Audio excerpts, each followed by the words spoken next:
this is a part one of my conversation, that when we started my journey in 1983, I passed out from engineering college. Actually, if I start slightly earlier, I started in my 11th.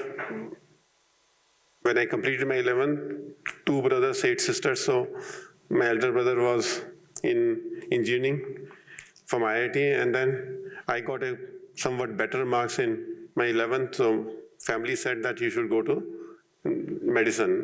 Logically, एक भाई doctor है, एक भाई engineer है, मतलब ये तो best combination है, 2 भाई हो तो अब सोचने की बात ही नहीं होती इस बारे में। किसी ने ना मेरे से पूछा, ना मैंने किसी से पूछा, मतलब फ्लो में चलते गए। किसी ने मेरे से किसी से पूछा तुम बनना क्या चाहते हो, ना ही मैंने कुछ पूछा अपने आप से। नंबर अच्छे आते हैं तो एक रास्ता खुला हुआ है, 2 रास्ते निकलते हैं और तीसरा रास्ता अकाउंटिंग का निकलता है। फिर चौथा रास्ता फिर जो कुछ भी मिल जाए। That's how Indian middle class is designed for that. After 6 months मैंने सोचा कि यार ये तो मेडिकल में कहाँ यार, मेरा दिमाग तो तोड़फोड़ वाला दिमाग है, ये मेडिकल में तोड़फोड़ नहीं कर सकते। ह्यूमन बॉडी है वहाँ पे उसके साथ तोड़फोड़ का स्कोप नहीं है। और जो मेरा माइंड है वो चाहता है कि एक्सपेरिमेंट करें, कुछ क्रिएटिव सोचें, और वो क्रिएटिविटी और medical sciences are two side of extreme. We need to keep the medical sciences not suitable for me. But that I realized only after half year was finished. Then I was not having a courage to tell my father कि भाई मुझे नहीं करना है medical. डर लगता है पिताजी से कि यार 1 साल खराब हो जाएगा कमाने के लिए। Somehow I told my brother कि भाई मुझे इंजीनियरिंग करनी है। He was my mentor, so I told him. He said कि ठीक है तो इंजीनियरिंग करनी तो इंजीनियरिंग कर ले तो। But I kept on giving the exam of medical, failed there, so that I can do engineering, कि घर वालों को लगे कि इसे औकात नहीं है।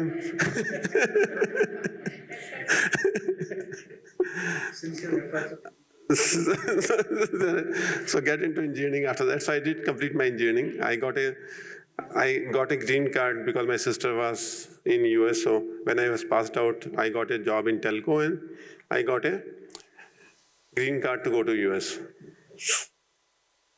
तो सबने कॉलेज वालों ने बोला कि ग्रीन कार्ड मिल गया तुझे इंजीनियरिंग के बाद, इससे बड़ी बढ़िया चीज़ क्या हो सकती है। वो भी ग्रीन कार्ड उस टाइम 83 में, नॉट स्टूडेंट वीसा और something. Everybody was struggling in my college to get a student visa. I was saying, you are royal, getting a green card. But one of my brother-in-law was visiting me, and in his excitement, he told me that, Arun जल्दी से जल्दी आ जा, इधर तो कुछ नहीं होने वाला हिंदुस्तान में। अब वो मुझे चुप गया। यंग माइंड जो होता है उसमें चुप गया कि यार हिंदुस्तान में क्या नहीं हो सकता। मेरे पिताजी एक क्लर्क से शुरू किया था, उन्होंने ऑफिसर तक बने थे। और जो आप कह रहे हो जो ब्रदर इन लॉ जो अमेरिका गया, वो पढ़ के तो इधर से गए थे। तो ये let's do something in India. Then we work with 2 other partners. In 83 started a software programming services, some system software engineering किया था। तो 83 में हमने वो कंपनी शुरू करी with 2 other partners from IIT। जो बड़े भाई के दोस्त थे, उनके जूनियर थे और मेरे सीनियर थे। तो योगेश एंडले और विष्णु साथ हमने कंपनी शुरू करी IIS इन दिल्ली। उसके बाद फिर न्यूक्लियस बनाई। फिर मैं चेन्नई आया 1989 में, 90 में आया चेन्नई। चेन्नई अच्छा लगा। पहले तो हम आए थे चेन्नई, जो दिल्ली से चेन्नई आते हैं तो लगता है जैसे कि काला पानी की सजा है।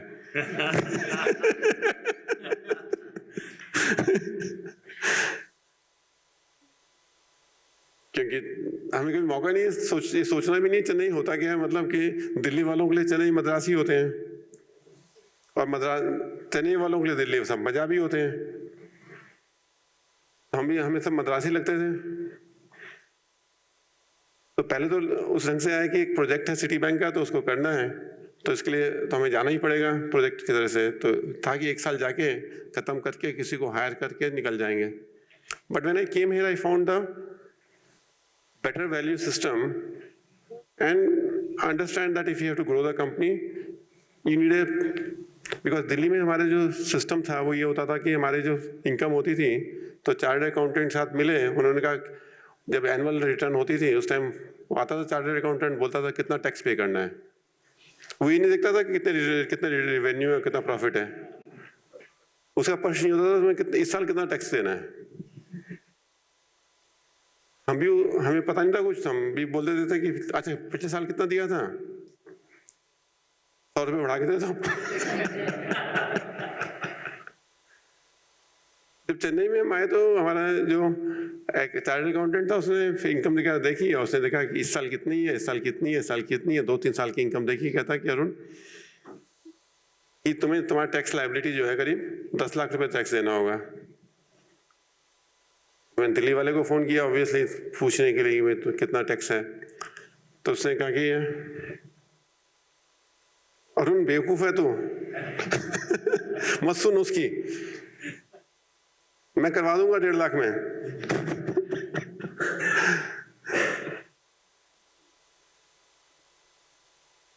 तो फिर मैंने इस चेन्नई वाले चार्टर्ड अकाउंटेंट से बात की, तो उसने कहा कि करवा तो मैं भी दूंगा 1.5 लाख में, बट अगर आपका विजन जो है एक लार्ज कंपनी का है तो आपकी कैपिटल कैसे आएगी बैलेंस शीट में? जब तक कैपिटल नहीं बनेगी बैलेंस शीट में तो तुम्हारा कोई वैल्यू नहीं है। अगर विजन आपका सिर्फ घर चलाना है तब तो ठीक है, विजन अगर तुम्हारा बड़ा विजन है तो उसमें जो इनकम आ रही है उसको कैपिटल में कन्वर्ट करना है, और कैपिटल कन्वर्ट करने के लिए टैक्स देना ही पड़ेगा। तो सिंपल बत्ती जल गई। तो सिंपल चीज़ें कि जब मैंने पहली प्रॉपर्टी खरीदी तो इधर नंबर 1 का चेक दिया केरेक सेंटर में, उसने चेक पूरा 100% एक्सेप्ट कर लिया। दिल्ली में हम सोच भी नहीं सकते थे कि कोई प्रॉपर्टी हम बिना चेक पेमेंट पे हम कर सकते हैं, नहीं कर सकते। That force me to stay back in Chennai and then we found this as a home. So last 33 years now we are in Chennai looking at it, and then set up a Polaris in 93 where we started the Polaris. And then 93 में जो Polaris थी हमारी company, वो 2 करोड़ की company होती थी, revenue company. तो 2 करोड़ 100 लोग के करीब होते थे 93 में। अच्छा वाला काम चल रहा था, 2 करोड़ 93 में अच्छे होते थे नंबर। फिर हम एक प्रोग्राम करते थे लक्ष्य इज ए प्रोग्राम, जो हम सारे जितने एम्प्लॉयज़ हैं उनको में से जैसे 30-40-50 एम्प्लॉय हमने जैसे हमारे 100 एम्प्लॉय थे उस टाइम, तो 30 एम्प्लॉय को हम बेंगलोर ले गए और ट्रेन में ले गए। सस्ता पड़ता है, होटल का खर्चा बचता है। उस टाइम तो ट्रेन ही होती थी, खैर बाय एयर होता भी था बेंगलोर तक जाने का रास्ता। और we did a 2-day workshop there. In 2-day workshop we looked at it what is the vision for 7 years from now। तो जिससे पूछो ना, तुम 3 साल का विजन पूछते हो तो आदमी डर जाता है, आदमी को लगता है मुझे अभी करना पड़ेगा। जब उससे पूछो 7 साल का क्या विजन है तो उस टाइम आदमी खुल जाता है कि 7 साल में तो सोच सकते हैं, लंबा चौड़ा सोच सकते हैं। तो सही कई बार बोलते हैं कि लंबा चौड़ा मत सोचो, पर वो लंबा चौड़ा सोचना जरूरी है। तो फिर हम 4 ग्रुप में डिवाइड किया, 20 लोगों को 4 ग्रुप में डिवाइड किया, and we given the exercise ki what kind of a business we want to build in year 2000. It was 93, and how much size of the business we want to build, what area we want to build, what quality of service we want to deliver, what kind of a contribution we want to make to the community, to society. So all the 6 questions we ask about what they want to do. So there are 4 groups set it up. And after second day evening, there was a presentation on the what each group believe that they can do in year 2000. The first group came out that we are currently 2 crore and we can do up to 40 crore revenue in year 2000. 7 years में 2 करोड़ से हमारे revenue बढ़ के 40 करोड़ हो जाएंगे। ताली बजी 20 गुना हो गए 7 साल में, तो कोई कमी की बात थोड़ा ना है। फिर दूसरा ग्रुप आया, उसने बोला, उसका प्रेजेंटेशन हुआ तो उसके प्रेजेंटेशन में कहा कि हम बैंकिंग में काम करेंगे, हमारा क्वालिटी लेवल ये होगा, इंटरनेशनल कंपनीज में काम करेंगे, हम 75 करोड़ का टारगेट लेके चलेंगे, 7 साल में हम 75 करोड़ हो सकते हैं। तो लोगों ने पूछा 75 करोड़ 7 साल में कैसे होगा? 2 करोड़ से 3 करोड़ होगा, 4 होगा, 5 होगा, 6 होगा, 7 साल में तुम्हारा 10 हो जाएगा, 12 हो जाएगा, 15 हो जाएगा, 75 की कैसे बात कर रहे हो आप? लॉजिकल माइंड था प्रश्न करने वालों का। उसके बाद तीसरा ग्रुप आया, वो और भी एग्रेसिव था, उसने कहा हम 120 करोड़ करेंगे। हम 75 करोड़ वाले की तो बात हो नहीं रही थी, अब 120 करोड़ की वाला एक आ गया। और चौथा ग्रुप, तो कट द स्टोरी शॉर्ट, चौथा ग्रुप ने तो आके बिल्कुल ही तहलका मचा दिया, कहता हम 240 करोड़ करेंगे। 2 करोड़ से 240 करोड़ 7 साल में।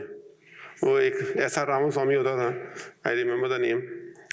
तो सबने उसको बिठा दिया कि यार तो कुछ तो लॉजिकल बात करना है यार, कुछ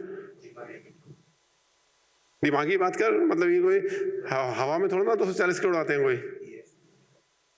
उस टाइम कोई स्टार्टअप सिस्टम भी नहीं था, ये भी नहीं था कोई फंडिंग हो रही हो कहीं, ये बूटस्ट्रैप था ये सारा revenue.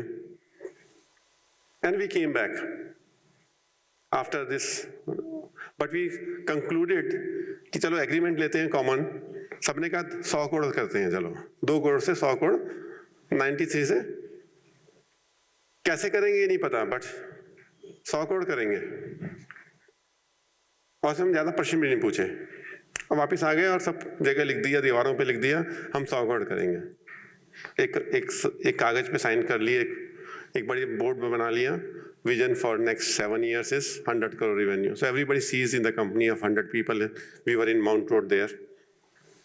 And we left it at that. We didn't want to break it down into business plan because वो business plan बन ही नहीं सकता था। 2 करोड़ का 100 करोड़ तक का जो business plan है, वो अगर हम लॉजिकल सेंस से जाते हैं 20% ग्रोथ के हिसाब से तो नहीं बन सकता। और बिजनेस प्लान सब एक्सेल शीट में बनते हैं, तो हमने कहा छोड़ दो, बनाने की जरूरत नहीं है, बट हमारे दिमाग में बना लो कि 100 करोड़ का vision. And then we start moving towards our journey. And if you look at the Polaris results and open the balance sheet of Polaris, we move from 2 crore to 6 crore, 6 crore to 15 crore, 15 crore to 32 crore, 83 crore, 160 crore, and 260 crore.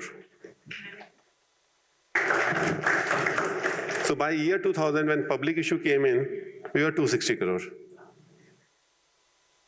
So what we were believing in December 93, the 240 crore is a wrong number and it's illogical number. Surpass that number also. How this could happen? A lot of time we look at it, what made this possible?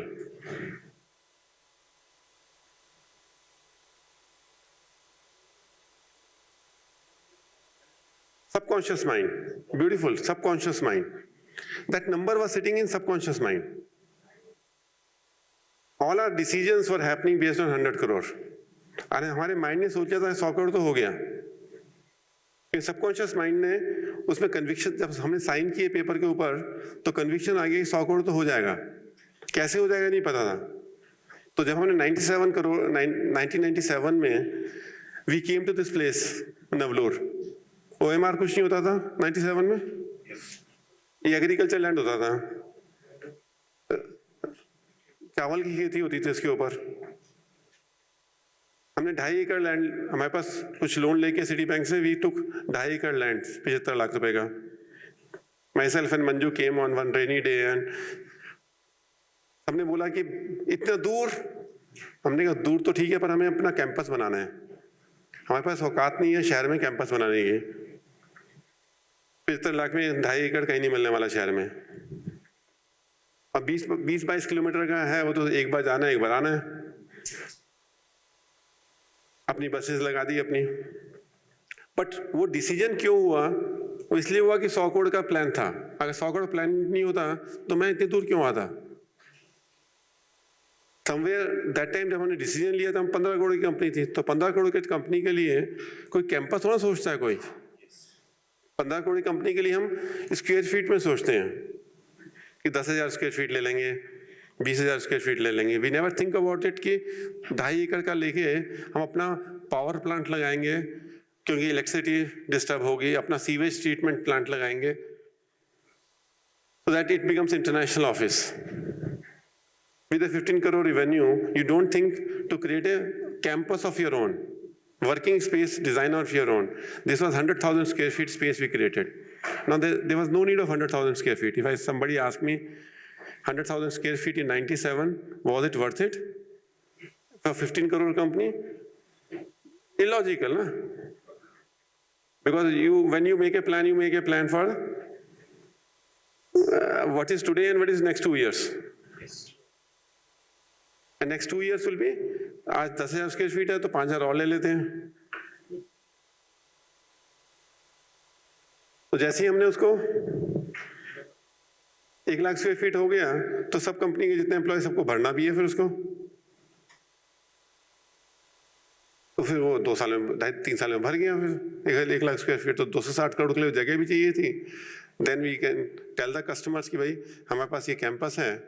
Then all the international customer got more committed to this because they could see that there is a vision of the company, because customer also wants to see a vision of the company. So if they are choosing a partner, they want to see what is the partner vision. If partner vision is incremental or partner vision is what can support their growth. And that's how this Navlur happened. That's how we are the first IT company here. TCS and us are the only 2 companies here on OMR. Today OMR is all the real estate builders of Jain community made huge money here, but fundamentally we were the only 2 companies at that time. So it's about subconscious thinking. It's about mind space. The mind space what we are talking about over here, it's about the mind space of individual and mind space of the cumulative subconscious of the company. Organization का mind space क्या है? एक तो अपना mind space है और एक आपकी ऑर्गेनाइजेशन का माइंड स्पेस क्या है। So we don't consider organizational mind space, which we call shared vision.